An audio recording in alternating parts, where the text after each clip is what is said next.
Praise lord. దేవునికి మహిమ కలుగును గాక. మరి ఉదయకాల సమయమున పరిశుద్ధ గ్రంథంలో నుండి కొన్ని మాటలు మనము ధ్యానం చేసుకుందాము. దేవుడు రాత్రంతా మనకు తోడుగా ఉండి మనల్ని కాపాడి భద్రపరిచి మంచి నిద్రచ్చి దే కాలంలో దేవుని వెతికే భాగ్యము మనందరికి ఇచ్చాడు కాబట్టి ఈ సమయాన్ని కొద్దిసేపు దేవుని వాక్యాన్ని మనం ధ్యానం చేసుకుందాము. మరి మీరు కూడా బైబిల్ తీయండి, మరి వాక్యాన్ని నాతో కూడా కలిసి ధ్యానం చేసుకుందాము. దేవుడు మన మధ్యలో ఉండేటట్టుగా మనతో మాట్లాడి మనం బలపరిచి ఈ దినమంతటి కూడా దేవుని సన్నిధించేటట్టుగా మరి ఒక మాట వాక్యం చదువుకుంటాము. మరి మొదటి దినవృత్తాంతాల గ్రంథము 17వ అధ్యాయము 27వ వచనాన్ని చదువుకుందాం. మొదటి దినవృత్తాంతాల గ్రంథము 17వ అధ్యాయము 27వ వచనం చదువుకుందాం. ఇప్పుడు నీ దాసుని సంతతి నిమిత్తము నీ సన్నిధిని ఉన్నట్లు దాన్ని ఆశీర్వదించి అనుగ్రహించుము. ఇక్కడ మనం గమనించినట్లయితే ఈ ఉదయకాల సమయంలో మీరు ఇక్కడ దావీదు మరి దేవుడు దావీదుతో ఉండి మరి ఎంతో దావీదు దేవునితో సన్నిహితంగా, దేవుడు కూడా దావీదుతో సన్నిహితంగా ఉండి ఇక్కడ మరి వారి దేవునితో మాట్లాడుతున్నట్లుగా మనం ఉదయకాల సమయంలో చూస్తున్నాం. ఇప్పుడు నీ దాసుని సంతతి నిమిత్తము నీ సన్నిధి ఉన్నట్లుగా దాన్ని ఆశీర్వదించి ఉన్నావు. నీ దాసుని సంతతిని నిత్యము నీ సన్నిధి ఉన్నట్లు దాన్ని ఆశీర్వదించి ఉన్నావు.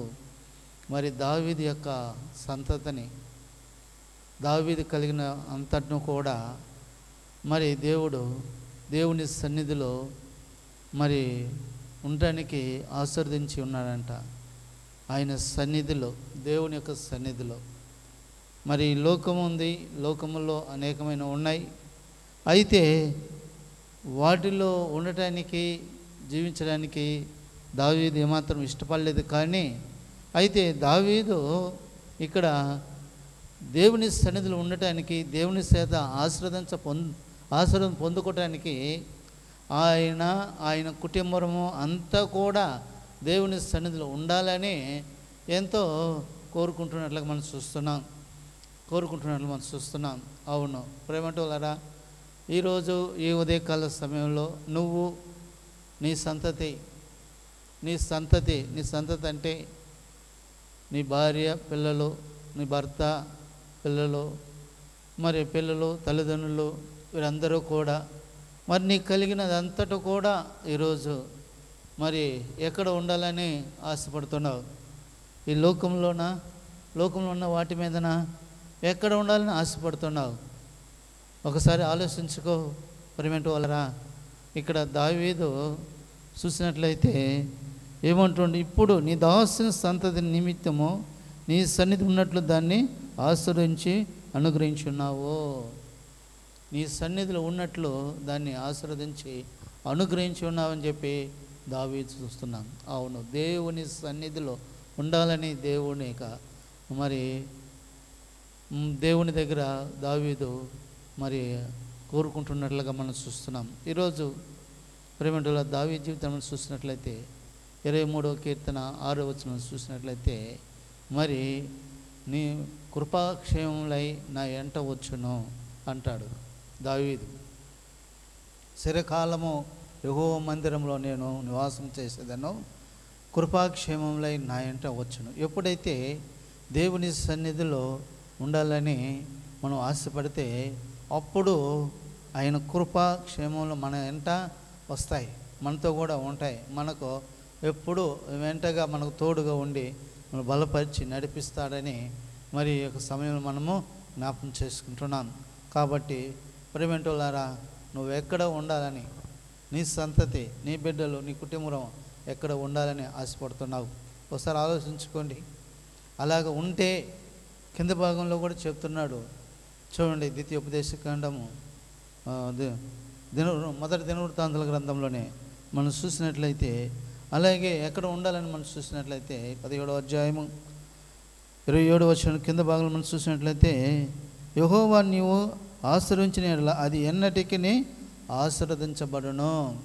యెహోవా నువ్వు ఆశీర్వదించినట్లయితే అది ఎన్నటికీ ఆశీర్వదించబడును అని చెప్పి మనం చూస్తున్నాం. అవును, దేవుని సన్నిధిలో మనం ఉన్నప్పుడు దేవుడు ఆశీర్వదిస్తాడు. ఆశీర్వదిస్తే ఆ ఆశీర్వాదము ఎన్నటికి పోదంట, ఎప్పుడూ పోదంట. అవును, దేవుని యొక్క సన్నిధిలో ఒక్కసారి నువ్వు ఆశీర్వదించబడితే, నీ కుటుంబం, నీ భర్త, నీ భార్య, బిడ్డలు ఆశీర్వదించబడితే ఆ ఆశీర్వాదం నిన్ను విడిచి ఎక్కడికి పోదంట. కాబట్టి దేవుని సన్నిధిలో ఉండాలని ఈ ఉదయకాల సమయంలో మనం కోరుకొని మన జీవితకాలం అంతా దేవుని సన్నిధిలో ఉండాలని కోరుకొని దేవుని సన్నిధిలో మనము జీవించాలని చెప్పి జ్ఞాపకం చేసుకుంటున్నాం. కీర్తనలో 27వ కీర్తనలో కూడా 4వ వచనం చూసినట్లయితే, యెహోవా కొరమడితేనే దాన్ని వెతుకుతున్నదాను, ఆయన ప్రసన్న చూసుటకు నా జీవితకాలం అంతా దేవుని మందిరంలో నివసింపగోరాలని మరి దావీదు ఆశపడుతున్నాడు. అవును, ఎక్కడ ఉండాలని కోరుకుంటున్నాడంటే దేవుని సన్నిధిలో ఉండాలని కోరుకుంటున్నాడు. అవును, ఈరోజు మనందరం కూడా దేవుని సన్నిధి ఉంటే దేవుని కాపుదల, దేవుని భద్రత, దేవుని క్షమ మనకు ఎప్పుడు ఉంటుందని చెప్పి మనం జ్ఞాపకం చేసుకొని దేవుని ఎన్నటి కూడా విడిచిపోకుండా దేవుని సన్నిధి మనం ఉండాలని కోరుకుంటున్నాడు. అలాగా నేను కూడా దేవుని సన్నిధి ఉదయకాలంలో మరి కోరుకున్నప్పుడు, దేవుని సన్నిధి ఉన్నప్పుడు దేవుడు ఆశీర్వదిస్తాడు, నిత్యం ఆశీర్వదిస్తాడు. అంతేకాకుండా అది ఆశీర్వదిస్తబడితే ఎన్నటికీ పోదంట, ఎప్పుడు ఆ ఆశీర్వాదము అలాగే ఉంటుందని చెప్పి మరి ఈ సమయంలో మనము జ్ఞాపకం చేసుకుంటున్నాం. ప్రేమంటులారా, వాక్యం వింటున్న ప్రేమంటు వాళ్ళారా, ఒకసారి ఆలోచించుకోండి. ఈ ఉదయకాలంలో మరి నీ దేవుని నువ్వు నీ బిడ్డలు, నీ సంతతి అంతా కూడా దేవుని సన్నిధిలో ఉన్నట్లయితే ఎంతో ఆనందంగా ఉంటావు, ఎంతో సంతోషంగా సమాధానంగా ఉంటావు. ఒక్కసారి నిన్ను పరీక్షించుకొని ఉదయకాలంలో దేవుని సన్నిధి ఉంటాయని కోరుకుందాం. మోకరించండి, తల వంచండి, ప్రార్థన చేసుకుందాం. ప్రేమగల తండ్రి యేసు ప్రభు, నీకు స్తోత్రములైనా ఉదయకాల సమయంలో మాతో మాట్లాడినందుకు నీకు వందనాలు చెల్లిస్తున్నాం. నీ సన్నిధిలో ఉండాలని మమ్మల్ని ఆశపడుతున్నావు. అవునైనా దావీదు కూడా నీ సన్నిధిలో ఉండాలని ఆశపడుతున్నాడు. అవునైనా నిత్యము నీ సంతతిని నేను నీ సన్నిధిలో ఉండాలని ఆశపడతాను. నువ్వు ఆశీర్వదిస్తే ఆ ఆశీర్వాదం ఎన్నటికి పోదని చూస్తున్నాం. అవునైనా ఇదే కాల సమయంలో వాక్యం వింటున్న నీ ప్రియులందరినీ కూడా ఆశీర్వదించండి, ఆత్మానుసారంగా నడిపించి మా ఆయన తెచ్చుకుంటారని నాకు కాపాడమని యేసు నామమున ప్రార్థిస్తున్నాను తండ్రి. ఆమేన్.